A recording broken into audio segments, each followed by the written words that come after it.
Episode 44 of Swiss Army Sports. If you can't tell by the date, this is actually 2 days delayed. We're just going to wrap this entire week into one episode. We had one of our members feeling a little under the weather. He's good enough to be on the call via Zoom today. So this is your host, Will Spain, former long snapper for the Troy Trojans, Ospey Governors, and partially Houston Cougars.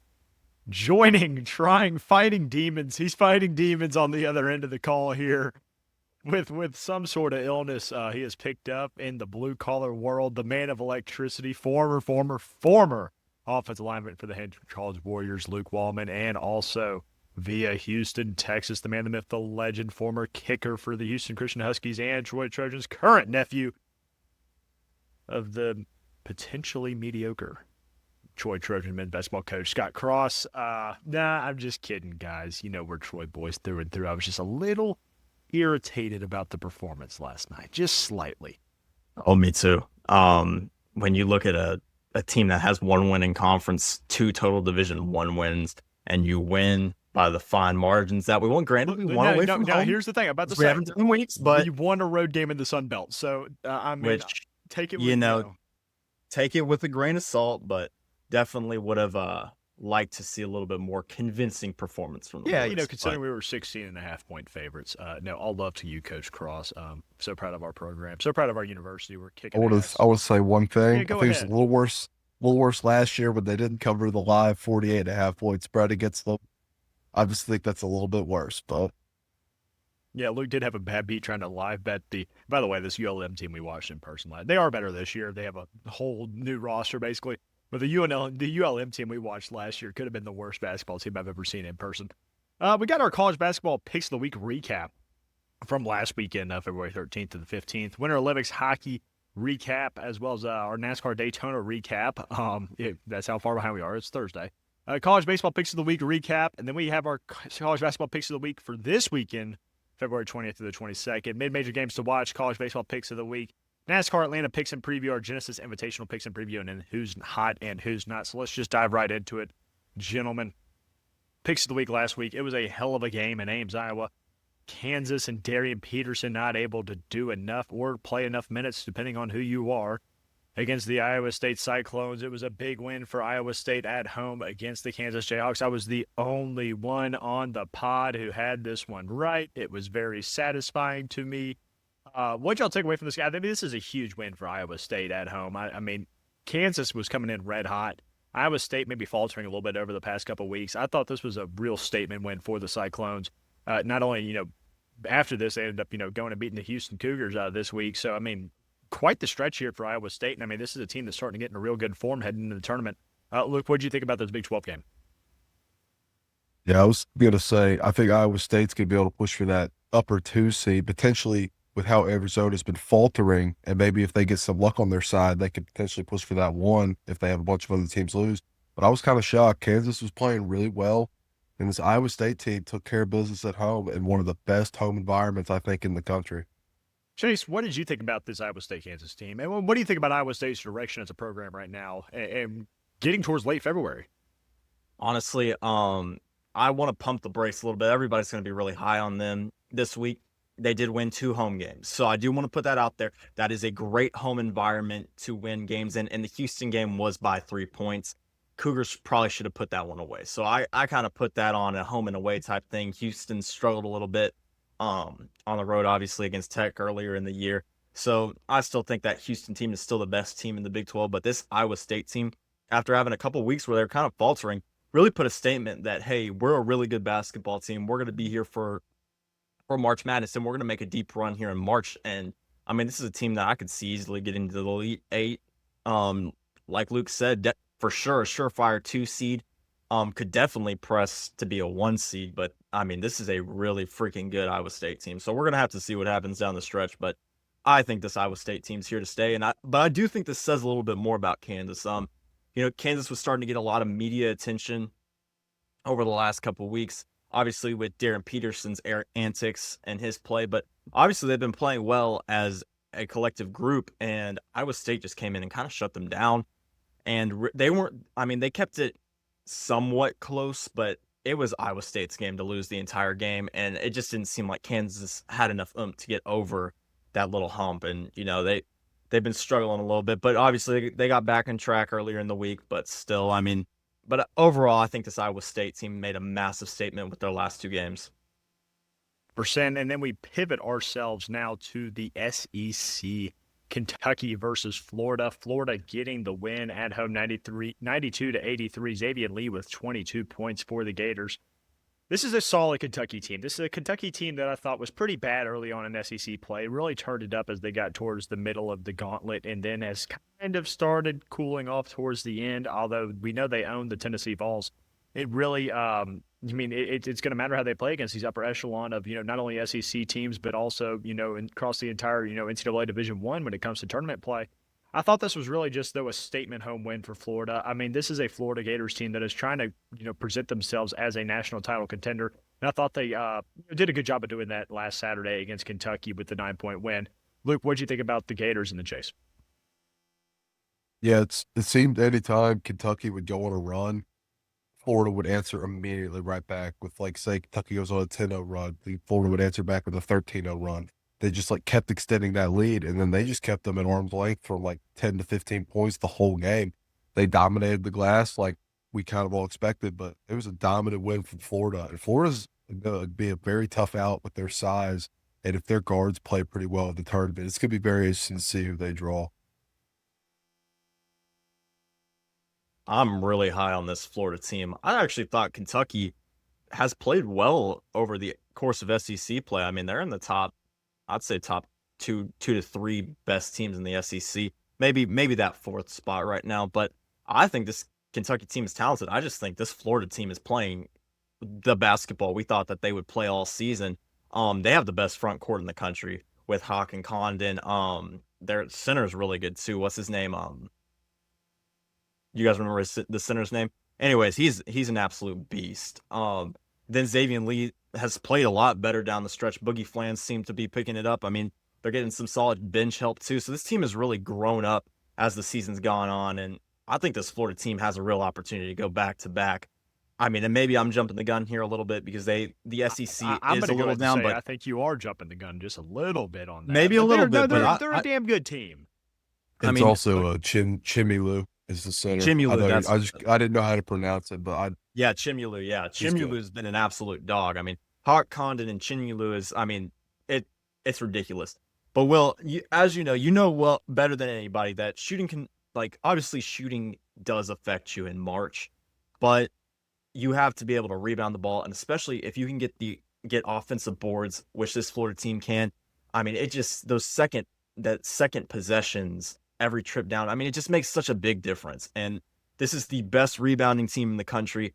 Their shots are going to keep falling. Xavier Lee, if he can play consistently, this Florida team could easily win a national championship. I'm not saying that they're going to win it yet, but I think this Florida team is definitely in the conversation now after we kind of wrote them off a little bit towards the beginning of the year. Absolute barn burner between Miami and NC State. We were all on the NC State Wolfpack. Miami hits 3 free throws through Washington at the end of the game to give them the win. First off, if you're NC State, you played well enough to win the game. Can't foul on a 3 at the end of the game with 2 seconds left and give Miami essentially 3 free points to win the game. But I think this was a huge road win for a team that's on the bubble in Miami and coming into NC State, who is kind of sitting around that 9 seed range for me at least. And I think this was a big win for Miami. Just kind of what do you get out of this game from both of these teams, both NC State and Miami guys? And how does this affect not only, Miami's positively, on the bubble, but NC State now maybe starting to slip? This was before the North Carolina thrashing. But anyway, that last weekend, you're thinking NC State might have begun to slip, but, they absolutely handled the Tar Heels. So, let's just scratch that, pivot to Miami. Huge win for Miami. How does this affect them on the bubble heading into March? Luke, then Jace. Yeah, I was not high on this Miami team going in this game. I bet on NC State, and I just want to talk about the game a little bit.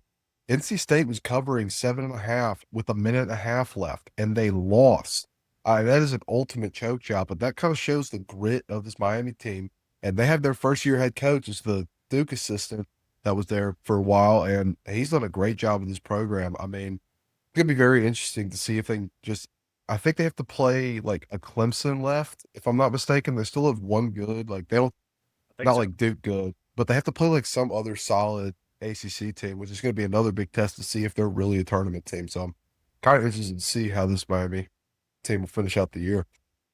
Chase, what about you? I'm a little split on this game. I was a little bit higher on NC State than Miami coming into this game, and kind of after watching it, I've kind of flipped a little bit. I think this Miami team is sneaky and can maybe do a little something in March. And NC State, I just can't really get a hold of them in Will Wade's first year. I think that they're a good basketball team, but they haven't been able to get wins down the stretch. And I'm not completely bought in on them, but I think this Miami team is a really sneaky team, and could be a team that maybe challenges for that ACC championship and when it comes to ACC tournament time, because they're a sneaky out, and I think that they're good enough to maybe upset like a North Carolina, um, maybe not Duke, but this is a really good Miami team, and this game kind of showed that. I wholeheartedly agree.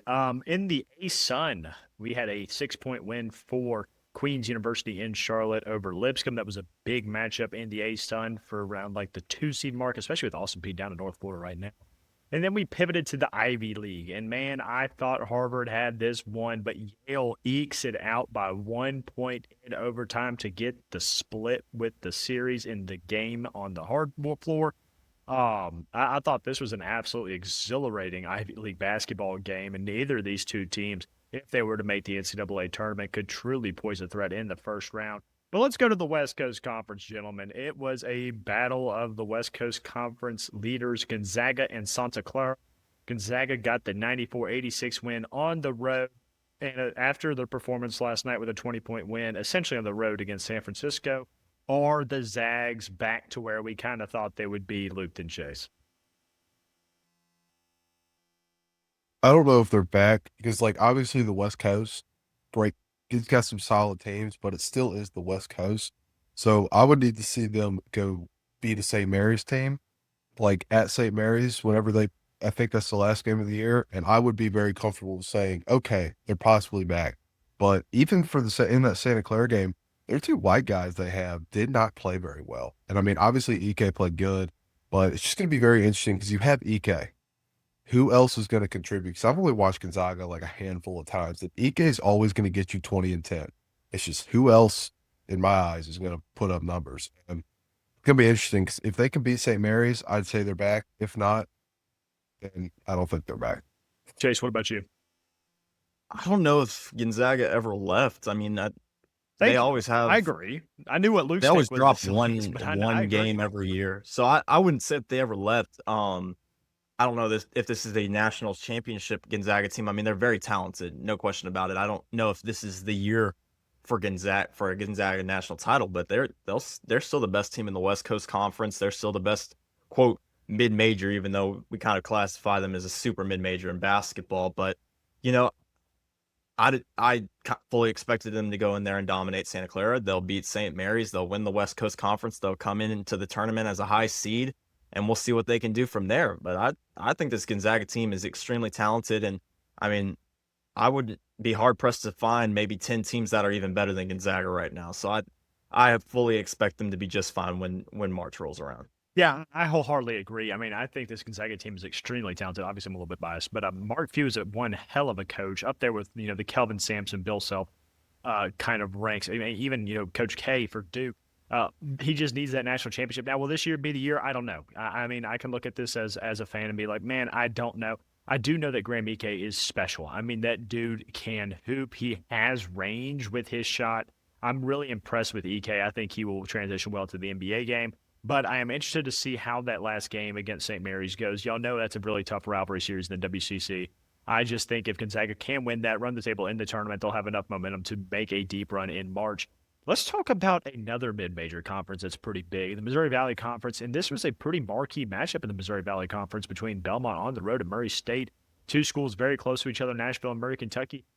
It was a thrashing. Y'all were all on Murray. I was on Belmont, 87-70 for the Bruins. Absolute statement win for Belmont. And my question for y'all out of this game is, Belmont the team to beat in the Missouri Valley Conference? I think so. I want to hear what y'all have to say. I think they are. And also, for reference, Murray State was up by 20 points in this game. They were up 20 points. Belmont scored 63 points in the second half to come back and win by 17. That is absurd. They were up 15 at the half, or Murray was up 15 at the half, and then they extended that lead to 20. But I do think this is Belmont's conference. I think they're going to – I don't think there's anybody because, like, you guess you could say their second-place team is Bradley. Okay. UIC, okay, whatever. And then Murray State, there's not really a good team. It's just Belmont. So I think Belmont is the team to beat. Well, I thought Murray State would be the team to challenge Belmont, and you obviously saw how that went. This team is extremely talented and is one of the most slept-on, underrated mid-major teams. If they go to the tournament, this is a team that I think could pull an upset in the first round wholeheartedly. I think this result just kind of showed you that Murray State being up 20, and then the comeback, like Luke said, 63 points in the second half. That is absolutely insane. I mean, you think about that. That's 3 points per minute of regulation. That is insane. So, that's a huge win for Belmont, and definitely think they're the team to beat in that conference. Yeah, I agree. I think this was a big statement win for Belmont. They have, shown themselves as the front runner in the Missouri Valley. Our picks leaderboard: Chase are still in first, 57-22. Big Mike, 71-29 in second. And me and Luke, just as in football, separated by a game. Luke in third, 60-40. I'm in fourth, 59-41. We will see who comes in last. Olympic hockey has been absolutely electric. Let's just go straight to the women's today. Bronze medal matchup in overtime. Both these games it's overtime. They're both electric. Switzerland beats Sweden 2-1 in an absolute shocking upset. And then in the gold, it was 1-0 Canada. Scored on a shorthanded goal in the second period. Kind of thought that they may actually get this done after a 5-0 thrashing they took from the Americans in the preliminary round. But then Uncle Sam said, no, not so fast. Not so fast as we score with our empty net and tie the game up to send it to overtime with a hell of a goal in overtime to give the United States the gold. It is just so satisfying to beat Canada, gentlemen. It is absolutely wonderful. And they were sad. Did either of y'all catch this game today? I did, actually. That was an insane game. I mean, Canada dominated for 58 minutes. I do have to give credit to Canada. This is a United States hockey team that was almost as dominant as some would even say even more dominant than that USSR team where Miracle was born. I don't know if y'all have seen that movie, absolute elite movie, by the way. But oh yeah, that story, the USSR was the most dominant hockey playing nation in the country, in the world. They thrashed the NHL All-Stars. This was the time, back where they were separated, and so I mean that was the kind of run that the U.S. women's hockey team was on, and Canada took it to us today. And I mean, this is the best U.S. women's hockey team, I think, in our history, especially in our Olympic history, without a doubt. So glad to see that they got it done, but definitely got to give credit to Canada because they dominated for 58 minutes. But after we got the goal, I mean, the game just completely flipped, and I think that it was the right result. Yeah, the better team did win. Luke, did you catch this one? No, I was at the doctor's office, or I was just leaving the doctor. I just kept getting my phone blown up, so but I did not catch it. Hey, we were pretty fired up. Let's talk about the men, guys. And really, there's one game that stands out, and I want to see if Chase is kind of going on the same wavelength here. This Slovakia team, nobody had anywhere close to being in this range of getting a medal. You're led by Yaroslav Koski. I believe they only have 8 NHLers. Well, they took it to Germany 6-2, and they will face the United States, who won in an absolute thriller in overtime against Sweden. Thank you to Quentin Hughes, Captain America, for delivering us 2-1. Canada was in a scare against Czechia, 4-3, won in overtime, and I thought the Czechs could possibly have gotten it done. You had the goal with 6 men on the ice, whatever. I was hoping they were going to take care of Canada for us. But, it only is right that we meet Canada in the gold medal game. And then Finland beat Switzerland, came back down 2-0, scored 3 goals in the third period, or 2 goals in the third period and 1 in overtime to win 3-2. So that gives us a final 4. Canada will play Finland. The United States will play Slovakia. Chase, I think me and you both agree on this. I think it's still the United States and Canada's game to win and go on to the gold medal game. Who is more nervous right now? The United States after skating by Sweden, playing a red hot Slovakia team, or Canada just skated by Czechia, playing a absolutely twofold more talented team than Slovakia and Finland, but a team that has struggled a little bit more than Slovakia has. Slovakia has just looked damn good. What do you think? Well, to be honest, I think it's a little bit of both. I don't think Canada was definitely impressed with their getting by Czechia. I think that they thought they were going to absolutely dominate them, considering their offensive output in this tournament. I mean, this is a Czechia team they had beaten 5-0 in the preliminary round. Exactly. So I think that's a little cause for concern. And then you're playing a side that's even better.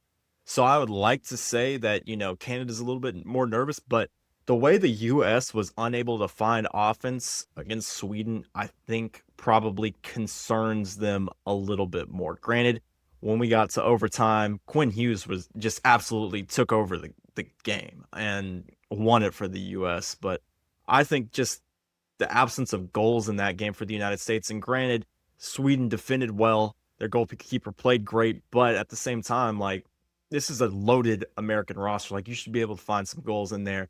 And I think it was just is definitely concerning, especially when you go in playing a Slovak team that just put up 6 against Germany. And I know Germany, outside of Leon Draisaitl, is not overly elite, but that's still a decent hockey playing nation. So I think probably the United States are a little bit more nervous, but I think both teams have shown deficiencies and have shown that they can be beaten. I mean, as you know, you come from your NHL team over to your Olympic roster mid-season. I mean, it's not always going to be perfect, and you just got to kind of get it done. But man, I mean, it's going to be a fun semifinals and finals here, because I mean, I could see both of these games going either way. Yeah, I mean, I think the United States and Canada will both win. Yeah, but I do think both these games will be very. I'm very interested to see this Canada-Finland game.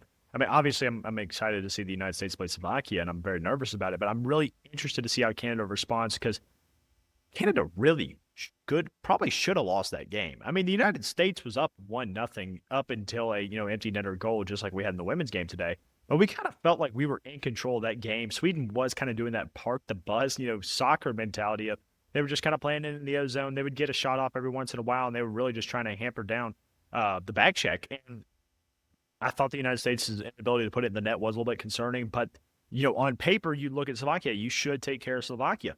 On paper, Canada and Finland are more even than the United States and Slovakia. So I'm very interested to see what happens in that game, and I cannot wait to watch it tomorrow. NASCAR Daytona was absolutely electric. Chandler Smith won the truck race. It was wreck filled. It was unbelievable. Luke Frankie Muniz came in 16th. My boy Infigure came in 29th, and then 88th for Chaser over there came in 4th. It was a damn good truck race. Very exciting to see NASCAR back. Daytona always provides a lot of excitement. But let's talk about the Xfinity race, because it came down to me and Chase. I thought I was going to have this one. Sheldon Creed got in a little bit of damage, ended up with a decent finish in 24th. But man, Austin Hill and Justin Allgaier were neck and neck. Austin Hill able to edge it out in the O'Reilly Series. Congratulations, Chase. You're the first person to nail it right on the head in NASCAR on the season. All shout out to you. And excited to see where we go into Atlanta this week. Another drafting track since they've redone it. But the 500 is what we're all here to talk about. It was an exhilarating race. I thought I had it, guys. I thought I had it. I thought I had it on the nose. Carson Hocevar was leading this race with heading into the last lap. He got turned by his teammate. I mean, it was kind of an insane sequence of events. Half the damn field wrecks, and Ricky's in first for like 5 seconds. And I'm like, I thought they were going to throw the caution. I really did. I thought they were going to throw the caution. I thought my bets were going to hit. I thought I was going to get the pick right. I was hyped. And then there was no caution. And then there was no car behind Ricky. Joey Logano had too much damage on his hood. to bump drive Ricky back to the front. And so then it became more of Ricky in the middle. It became an inside outside lane ordeal. And then I don't know what the hell Michael Jordan told Riley Herbst to do, but just full sends it up the track, wrecks the other half of the field, and his teammate wins. Brad Keselowski was pissed because he had a push. And if that had not happened, I think Brad Keselowski probably would have won the Daytona 500. Instead, we get Tyler Reddick from 23XI Racing. Huge for that team. They just sued NASCAR and won it. Every team that won this weekend was a part of that lawsuit, actually, funny enough. But the 45 car wins his first Daytona 500. I don't know if y'all caught this race. I mean, this was an all-timer for the 500. It was exactly the way you wanted it to go with all these last lap wrecks. A lot of just a lot of wrecks in general, which is that makes NASCAR fun. Some racing snobs out there like, oh, they wreck too much in NASCAR. You clean right now. This racing, brother. I want to see you put in the wall. All right, so hell of a race. I came in second with the 47 car Ricky Stenhouse Jr. Luke wrecked pretty early with Austin Dillon, came in 37th, and William Byron wrecked like twice, and then continued to climb back into the top 10. Finished 12th after he was a part of that second pile up that was caused by Riley Herbst. Luke, and then Chase, what did y'all think about the Daytona 500? For being one of the first NASCAR races I've watched in a while, I was entertained. There was a bunch of wrecks, which, like you said, we all love. And I'm shocked they didn't stop it because I've been down there, like, peeked in on the last year where, like, there'd be, like, two guys spin out and they'd throw the caution, like, on the final. And I'm like, they didn't stop it when, like, 10 guys crashed. But still, it was awesome. It was a great race. The final, like, 20 laps were awesome. I watched every stage, like, final 5 laps. It was a great race, and I'm excited for Atlanta. Chase, what did you think about the 500? I thought it was a great race too. Obviously the fallout's been pretty funny with Michael Jordan too, but Yeah.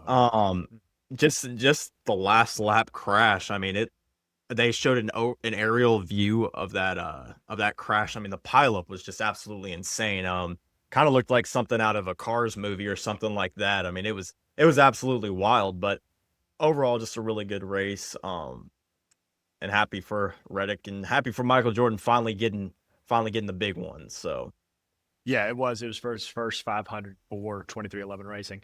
Then going off our baseball picks. Ford lost a two games to Mercer, lost the series. Stetson, this actually was only a one-game series between Stetson and Minnesota. They got hammered.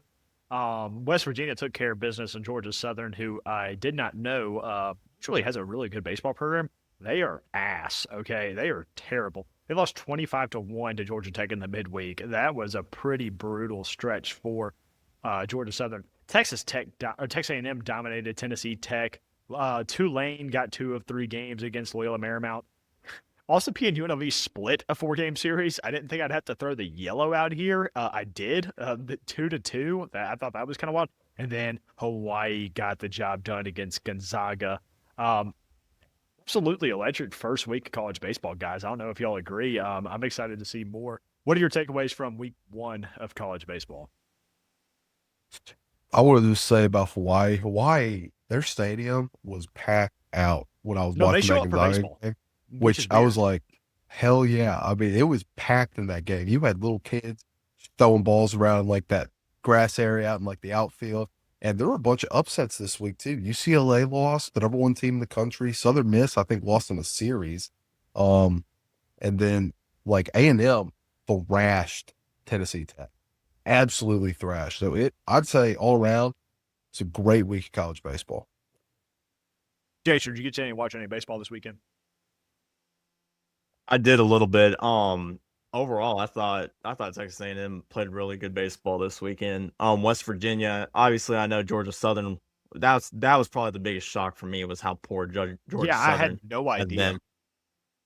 But another takeaway, just looking at our picks, I mean, I think Hawaii is definitely a talented ball program this year.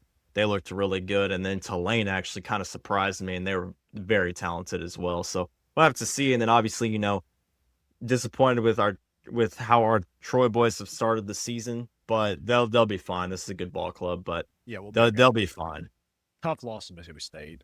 Pitching got shelled, but that lineup has literally no holes. Leaderboard: Chase and Luke tied in first, 4-2.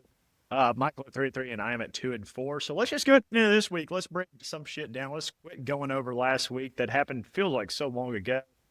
Because today was my last day at work, so it's really an entire work week ago.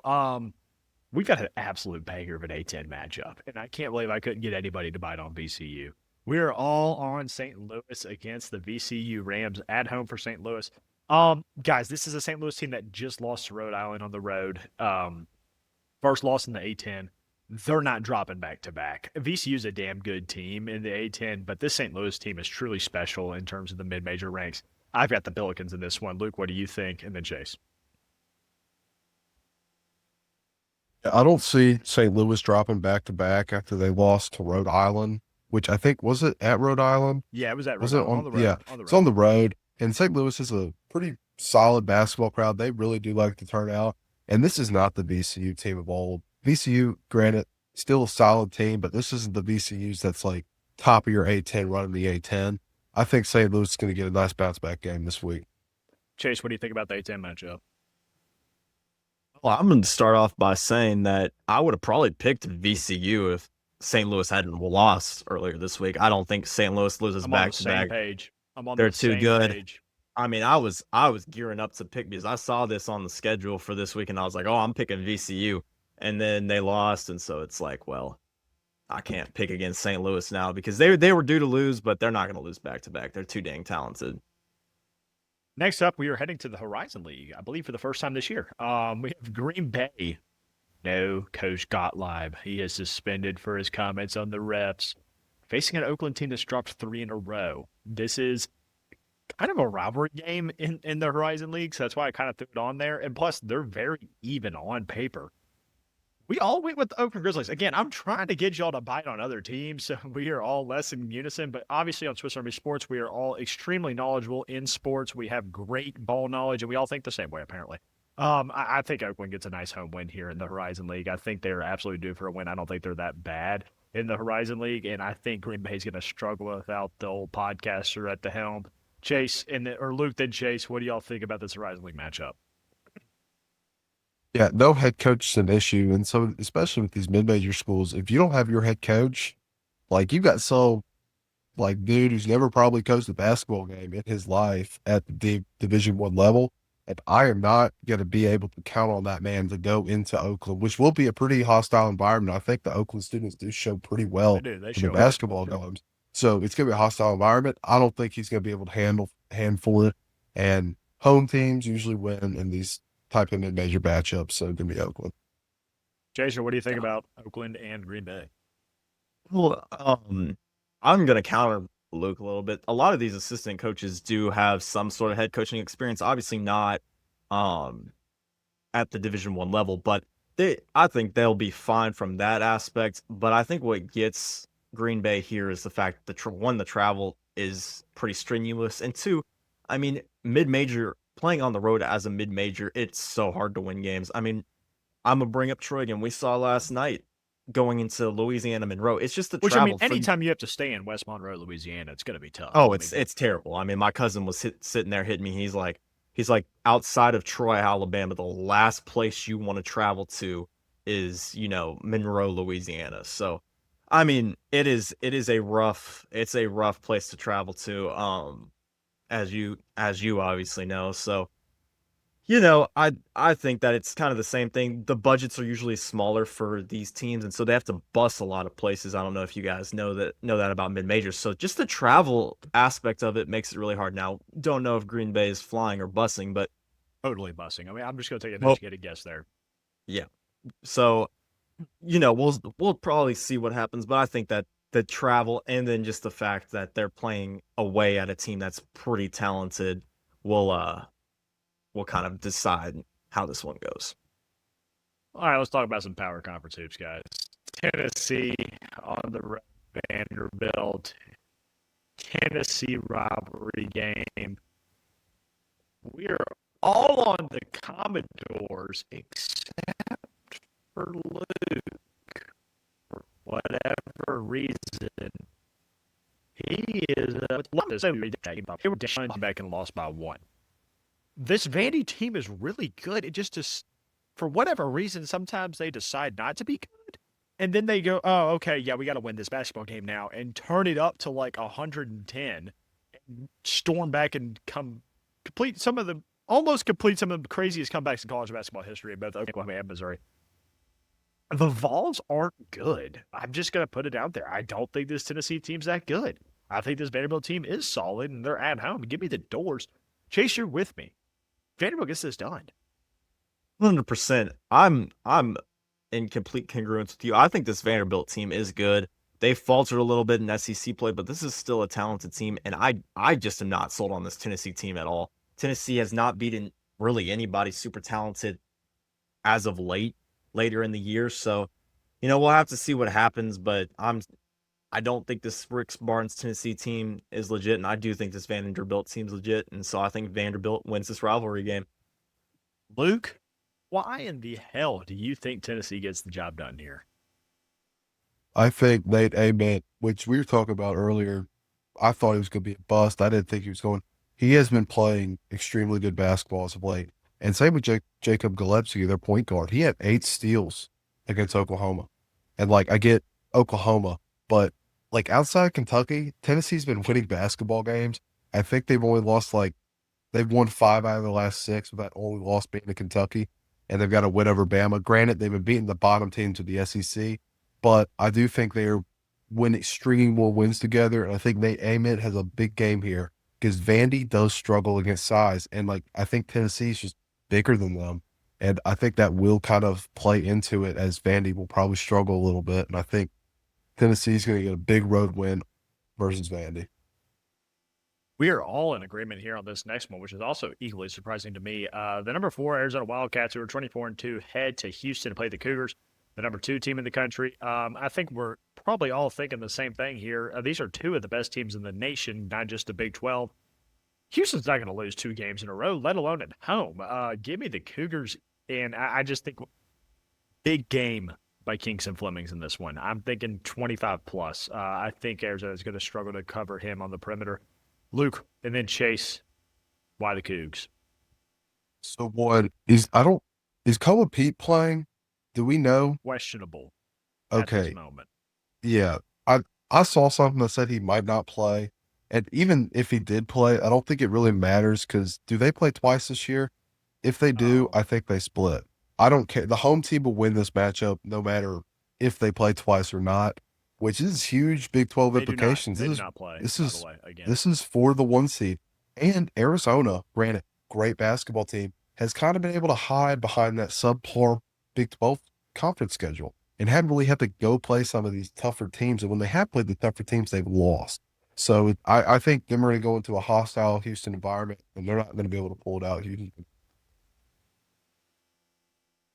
Well, I do want to push back a little bit on that. I do think that this Arizona team is battle tested. If you look at their non-conference schedule, what they went through, there's no better team in the country. However, in terms of schedule for non-conference.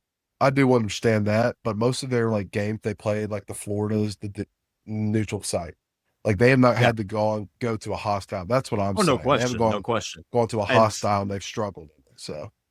Oh, I completely agree. But I do think Arizona's faltered down the stretch here a little bit. This is not the same basketball team we saw earlier in the year. I mean, they are still really talented, but they're not playing. They're not playing as good as they were earlier in the season. We see that with a lot of teams. You just get hot a little early and then you kind of falter towards the end.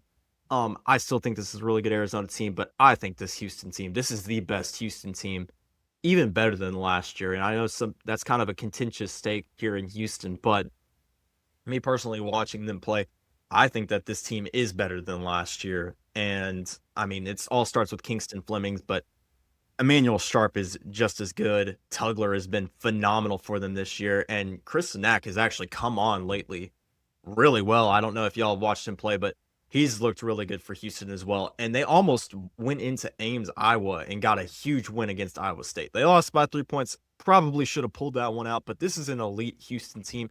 Arizona's been faltering. I think it's pretty easy. Houston's at home. They're going to get it done, so I'm going with the Cougs.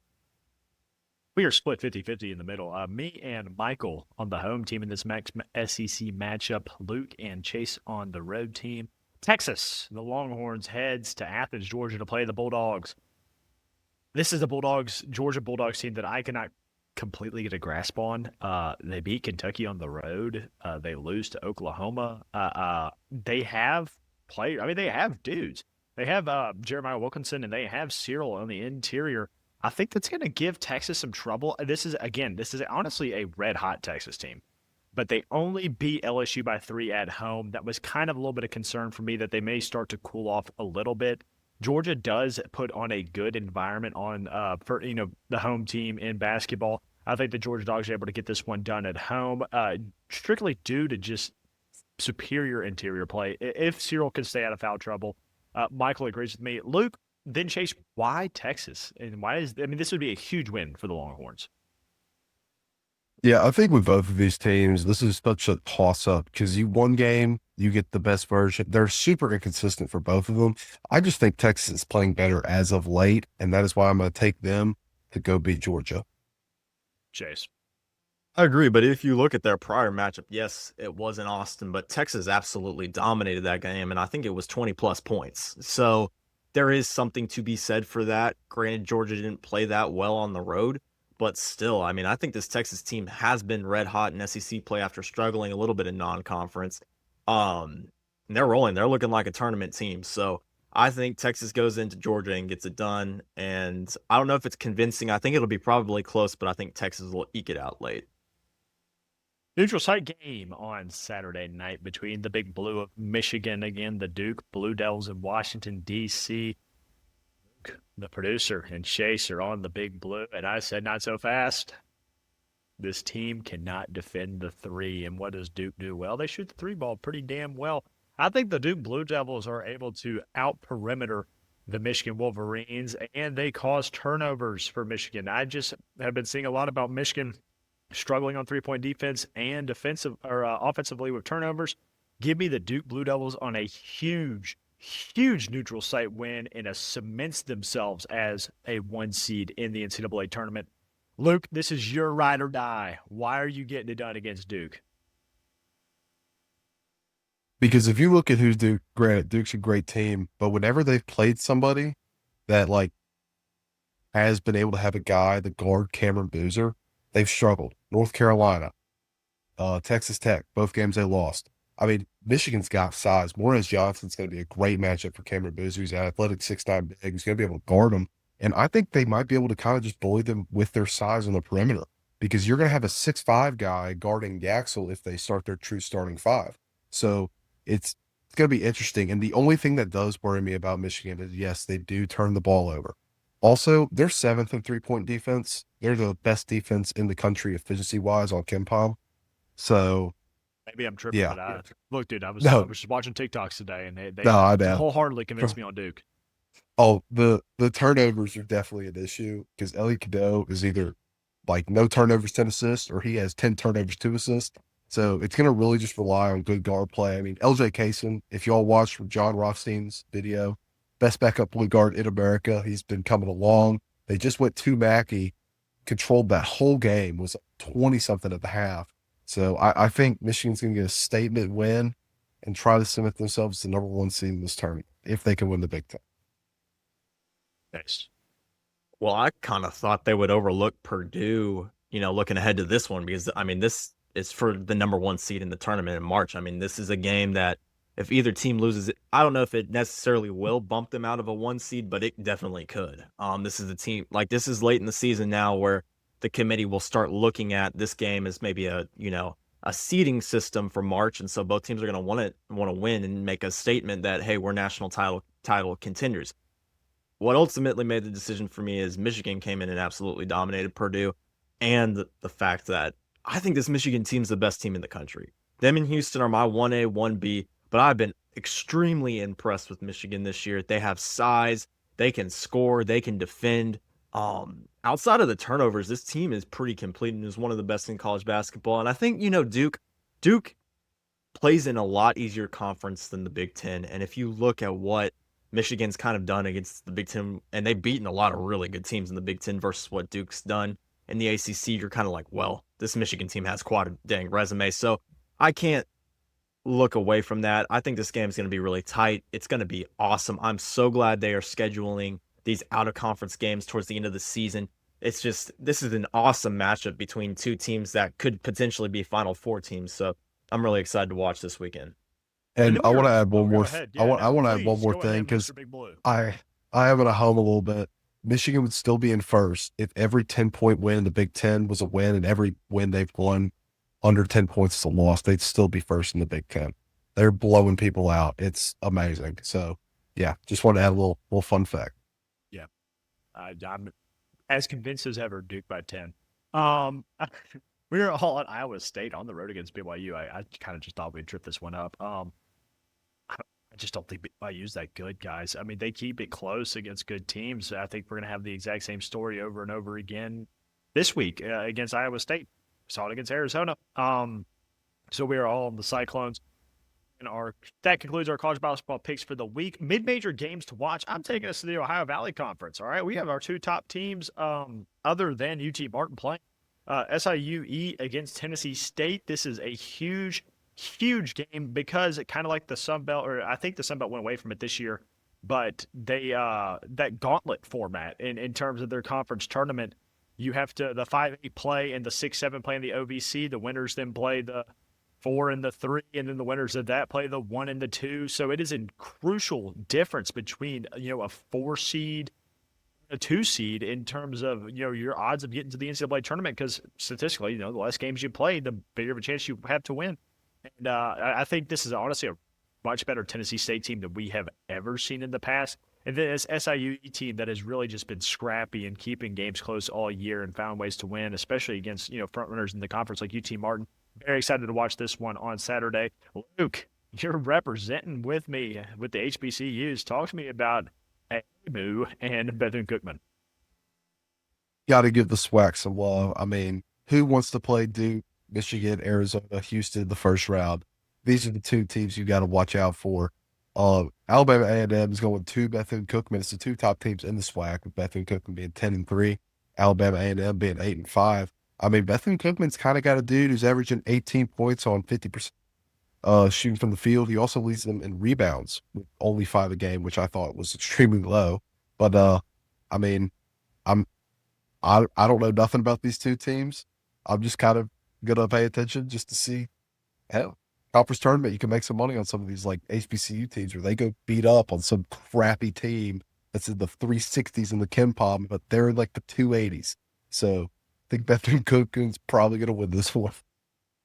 Uh, First off, you are wholeheartedly correct. There is so much money to be made in the SWAC and the MEAC, because the disparity is so big. Like it is like a high school team against a college team sometimes. Chase, you honestly have the mid-major matchup of the week, though. You took it first. I mean, this is an absolute banger in the Big South. This is the one we've all been waiting for. I will be watching the hell out of this game. Talk to me about it.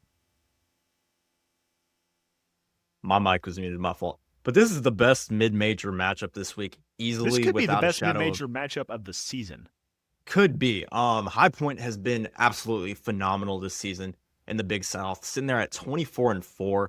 Winthrop, though, is second place right now at 19-8. This is pretty much for the conference. Both of these teams have been absolutely elite in the Big South. Um, we'll have to see what happens. High Point shoot a lot of shots, but they also make a lot of shots as well. So we're definitely gonna have to see what happens in this game. I think this is gonna be one of the best games of the weekend, not just in mid majors, but in all of college basketball. College baseball picks week 2. We have an absolute banger. I believe a lot of people, especially y'all, since y'all picked North Carolina, are sleeping on. East Carolina has a hell of a baseball program, and they always do. They are getting to host a ranked North Carolina team. I am going with the Pirates. Give me the home team. This environment will be insane. I think it will get to the North Carolina pitching. I think this is a North Carolina team that looked okay in the first weekend. I thought East Carolina looked good. So give me the Pirates of ECU. Luke, you have North Carolina, so does Chase. And the producer does as well. But See, I didn't think ECU looked that good. I watched their 2 games against Xavier, and I thought they looked like some hot garbage. I think they lost the series 2-3 at home. Now, don't know how good Xavier is, Xavier's but usually a upper echelon Big East team. It was a tough draw for them, but I mean, but still, you're at home. I mean, opening weekend. I think I usually see ECU as a potential host, like or a 2 seed in the college baseball tournament. And granted, Carolina did not look good, but I just think Carolina's going to be one of the better teams in baseball. I think they're going to just kind of prove why this week. Chase, you also riding with the heels. Well, the last time that these teams played last year, they swept East Carolina. So obviously different teams, but if you look at the recent history just last season, this North Carolina team absolutely dominated East Carolina. Um, North Carolina, this is an in-state battle. They're both in the same state, right? I'm not tripping. East Carolina's in North Yeah, Carolina. they're in Yeah, North that's what I Carolina. thought. This is an in-state rivalry that North Carolina usually pretty much dominates, so that's why I was going with the Tar Heels here. They haven't looked as dominant as they have been in the past, but I wasn't impressed. I'm with Luke. I wasn't as impressed with East Carolina as you were. I thought this was a really weird matchup this weekend. Kentucky is going on the road for a series against Evansville. Evansville is honestly a pretty good team out of the Missouri Valley Conference. We're all on Kentucky. West Virginia heading to Liberty. We're all on West Virginia. Liberty's a pretty good team out of the Coosa as well. And then Campbell heading to Troy. We all rode with the Trojans. Again, this is early season college baseball. There's a lot of tournaments going on, like these preseason tournaments. So our series selection is decently limited. So that's why you're seeing the Trojans at 1-3 appear again on college baseball picks of the week. But I think we'll go into this one. Tulane, we all have Tulane against Harvard. They all three are on Hawaii. I'm on Wichita State. That actually starts tonight. It is a 4-game series. I am very excited to watch that one. But I think the debate all settles down in Texas. This is a Michigan State team that shocked the nation and won a series against a top ranked Louisville team. They're going on the road again against a ranked Texas team.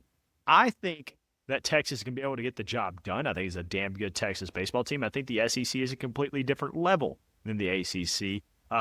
Producer agrees. Chase, you also agree. Texas gets this one done in our minds, but Luke does have Michigan State. So, Chase, you first. Why Texas? And then Luke, rebuttal us. Why is Michigan State getting it done? Well, you obviously know my bias here, so I'm not even going to try to hide it. I think that this is a really freaking good Texas baseball team. I think they're top 3 in the SEC, top 5 easily in the nation. I mean, they're a team that's going to challenge in the SEC and in the nation. And obviously Michigan State got a big win last weekend in the series against Louisville, but this Texas ball club is a lot different. And I mean, this Texas fan base turns up for college baseball, let me tell you. So, I mean, it's going to be a really tough environment for Michigan State to come out and get a series win. Maybe they could sneak a game, but I don't know if they could get a whole series win against this really freaking good Texas team.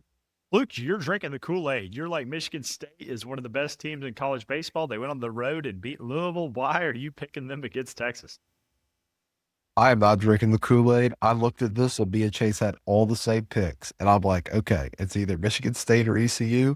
ECU looked awful. At least Michigan State beat Louisville. So I was not going to do all the same picks with Chase like the producer did. I was going to try and flip one game, be a little interesting. So that's the only reason I'm going with Michigan State, who did look damn good against Louisville, Hell, which why who they was just picked Wichita eighth, State and eighth in the ECU? country. Yeah, I All, know. all Like I'm gonna we say, man, is got to change is it up. Michigan State of all teams, like bro, you're a big blue fan. How are you gonna pick Michigan Nah, he's State? Of riding with all teams? Sparty this No, weekend, it's brother. it's paining me to pick little brother. It is like, but like I was just like, I'm not picking against Troy. West Virginia looks really good. Tulane, I watched them the Tulane game on Saturday. Look good. I will say Kentucky, this: don't sleep on Harvard. This is Harvard has a damn good yeah, baseball team, but the travel is going to be way too much to New I Orleans. know. It And just kills travel kills. and Travel it also kills. surprised me that Tulane went out to LMU and won with that travel. And then Kentucky, even though they lost their midweek to Moorhead, it's still Kentucky. I think they're going to be able to handle a series.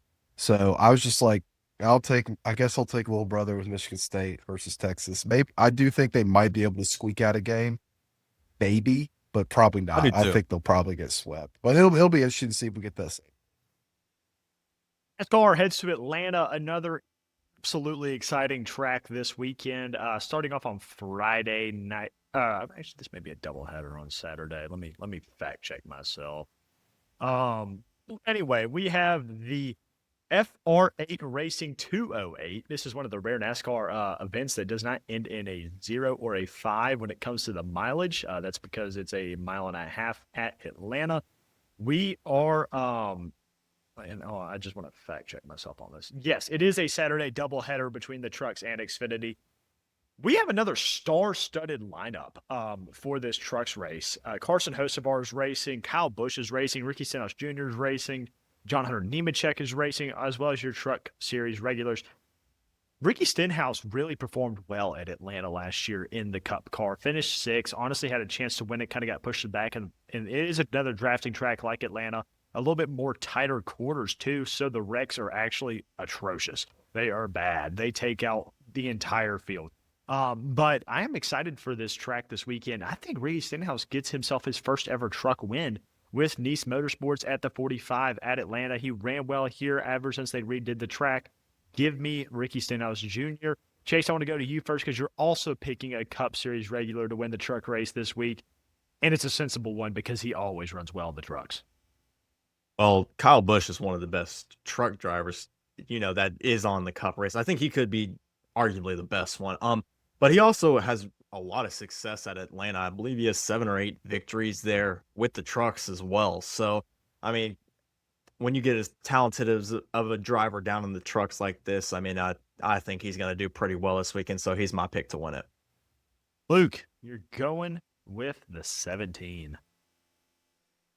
Yeah, I'm going to go with an actual truck racer because, gonna stay home to the actual truck series. And I'm going to go with Gio Rigario. He came second last. Who is unbelievable on drafting tracks. Good ball knowledge. Yeah. So I kind of I was doing some research and I'm like, is Atlanta and Daytona kind of the same? Said something about some stuff that I didn't understand. I just know they go fast and left. And it said it was. This guy came second last week. Maybe we can see him get a dub this week.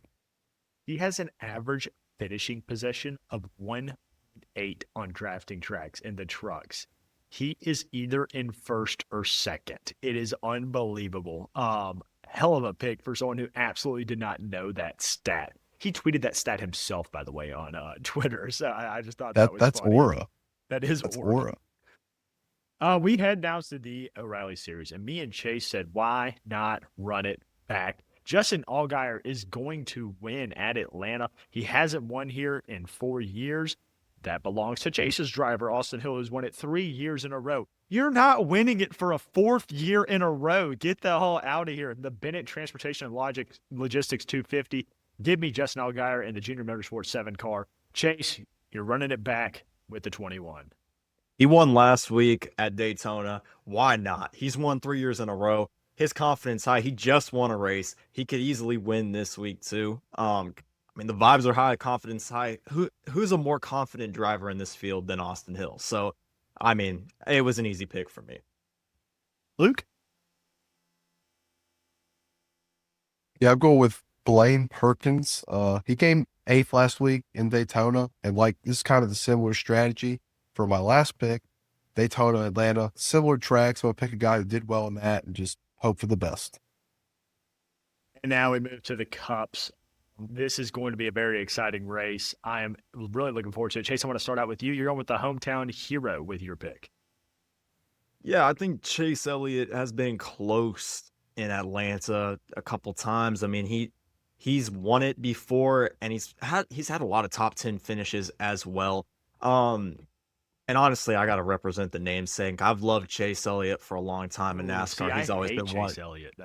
We'll see, bro. When your name's Chase, you kind of gotta, Fair. I've always kind of liked him and supported him a little bit, so I'd like to see him get on the podium this weekend, and hopefully he can get a win. Luke, you're going with the fastest and probably the best driver in the world. Yeah, no, Kyle Larson. I mean, it is kind of outside of the Cup Series championship last year. Oh, wait, those are his career highlights. Never mind. I'm not going to read that. I thought those were his wins. But yeah, I think he is one of the best drivers of a car in general in the sport. So I'm going to go with Kyle Larson. Get a win this week. Well, guys, he was in the lead on the last lap of Daytona. He finished in second last year at Atlanta. This dude is so due for a win. He was asked on a live stream if he was going to win in Atlanta this week, and he goes, "No, I hate that track." He is consistently in the top 5 at this track ever since it became a drafting track. Give me Carson Hocevar to wreck the field and win his first race in the Cup with the 77 car Inspire Motorsports. The Genesis Invitational, ladies and gentlemen, is happening this week. I did this pick before I looked at the leaderboard. I understand I may have triple bogeyed a par 3 today, but I'm going with Ludwig Oberg. He won the Genesis Invitational before, not the same course, but I'm hoping that mojo continues forward for the Swede. He's a damn good golfer. He hadn't really played well recently. I think he kind of makes a turn here and kind of gets his season projected in the right direction here with a win. Luke, going with another Nordic. Yeah, no, usually what I do is I pick my captain on my golf fantasy thing. So I don't, no matter if he's in last or first, I'm picking. And this week it was Victor Hovland. Played pretty well last week. And I think he's like 2 under right now, which is kind of, I know the weather conditions were terrible, but he's still up there. I think the leader's only at 5 maybe. So I'm kind of thinking Victor Hovland might be due to get a win. So. I was honestly almost picking Hovland. I'll just put it out there. I think either one of these 2 Nordic men are so overdue for a win on the tour. Chase, your guys in last. No, I just looked. Dead last. This will be the first time and only time. First time and only time we ever say this. Go ahead and tell me your pick and tell me who's in last place after Thursday. Well, I obviously made this pick earlier in the week. It's just been off form. Scotty Scheffler's been the best golfer in the world this season. He's had terrible first rounds though for every single tournament to start the year. So I don't know what's going on. He's just trying to give people a head start. Yeah, I know. And then he just turns it on through the last 3. I mean, he's doing it again this week. He's 10 back right now, which, saying that for him, that's probably not that much. For everybody else to be like, oh my gosh, like let's wait till next weekend. But, the conditions have been absolutely atrocious today. Scotty's going to get it turned up. When Sunday comes around, Scotty's going to be in the mix. He always is. He's inevitable. So we'll see what happens. Also, I think he gets to play. It's already suspended, I think. So he'll probably, I haven't looked at the weather, but he might be playing in better conditions on his first round before they even go back and start again. So that also 100%. Maybe be able to play into his help. Well, we end our weekday episodes with Hot and Not, and I have a double banger UFC Hot and Not. Boy, did I get to spend some time on social media today and cover a lot. My hot is Sean Strickland, only because, not saying I back anything the dude said, but only because, this is the only dude I'm pretty sure that still believes in the term free speech. He truly says whatever the hell is on his mind at a press conference. He did apologize for it, which I'm appreciative of. But this dude is so out of pocket. It's a fighting company, guys. We got to be out of pocket. We need personalities like Sean Strickland who say absolutely just horrible things in front of millions of people. He is going to knock out Fluffy Hernandez this weekend. I have never been so more fired up for a Sean Strickland fight than I am this Saturday. My nod is to absolutely Dan Hooker. What I have unfolded with Dan Hooker today has blown my mind. Not only did I think he was a bum in the ring, he is a bum in real life. So the dude's married, apparently has a side chick that he has multiple photos with, gets exposed by the side chick, not only for cheating on his wife, but for cheating on the side chick with men on an anonymous dating website. This is an all-time low 24 hours for Dan Hooker. It could not have gone any worse. If these allegations have any sort of footing, Dan Hooker will be the butt of every UFC joke ever made for the next 5 years. You can't do it, dude. You had to at least retire first before you start playing butt darts. Come on, Dan Hooker. You can't be cheating on your wife with a girl and cheat on the girl with dudes. It's just not good. Nothing against the lifestyle of, the LGBT, but we can't be triple cheating. Triple cheating is nuts. How do you get exposed for cheating on your sidekick with side dudes? It was a rough day for Dan Hooker. Let's just say that much. Luke, what are your hot and not? Yeah, so I'm gonna stay with the Marvel kind of hot. So this is regarding the video game. Well, second Spider-Man game I have not played, and it came free on PlayStation Plus. So I've been playing it since I've been sick, and it's peak. All those games are amazing. And then my not ESPN is getting rid of Sunday Night Baseball. Absolutely Atrocity. awful Atrocity. Getting for rid Women's Sports Sunday. for a women's sport, and like, I mean, first off, I don't get it. Second off, basketball, whatever, sure. The soccer that nobody watches, like, still nobody watches the basketball league, and the WNBA might have a lockout this year, so they might not have anything to show on that airtime. And like America's favorite pastime in baseball, I love the Sunday Night Baseball crew. I usually tune into Sunday Night Baseball because it's a good. They actually, I'll give ESPN some credit. They do a good job with it, like really.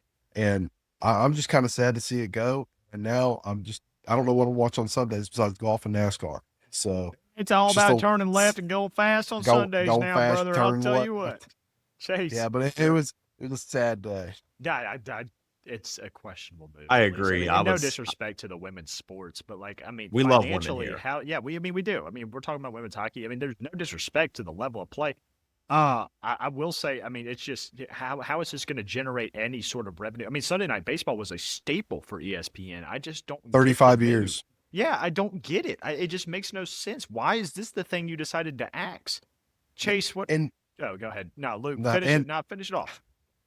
but also if you wanted to incorporate it, why wouldn't you go 1 week baseball, the next week WNBA? So you like just keep rotating flavor for all your people. So you're not upsetting one half of your fans and then the other half of your fans. Everybody gets what they want. It's just stupid. It's just really stupid. I don't understand why they did it, but Chase. I do want to talk about that too. The NWSL, the Women's Soccer League here in America. Nobody watches it. All the best women's players play overseas Europe. in They play Europe in for the Europe. most part. So they've all left America. So there's no point in showing this league first off. Secondly, the WNBA, nobody wants to watch outside of maybe Caitlin Clark. Nobody really wants to watch the WNBA. So it's just ridiculous. They own the rights to the Bundesliga and La Liga, which is the Spanish and German soccer leagues. Show that on Sundays. Keep Sunday Night Baseball. Like, I mean, respectfully, sports are a male-dominated audience. Like, we dominate most of the sports watching experience. You don't see a lot of girls turning on ESPN. That's not going to change. So they're just screwing their ratings up. But we've known this a long time about ESPN. They're kind of going downhill in terms of sports. It's just ridiculous that Sunday Night Baseball is something that we all look forward to. With, the passage of Sunday Night Football, then we get to turn the page and get to watch Sunday Night Baseball. And then NBA games on Sunday too. NBA afternoon was absolutely elite. So it sucks. I'm sure that Fox and NBC will have some stuff on that will Oh my compete God. with it. Yeah, someone's going to pick this up immediately. Are you kidding me? Immediately. So, I mean, I'm sure Fox is going to absolutely take Fox over. is licking their chops right now. They're like, oh my God, thank you. Also, does this like kind of like mess their deal up for the playoffs with ESPN?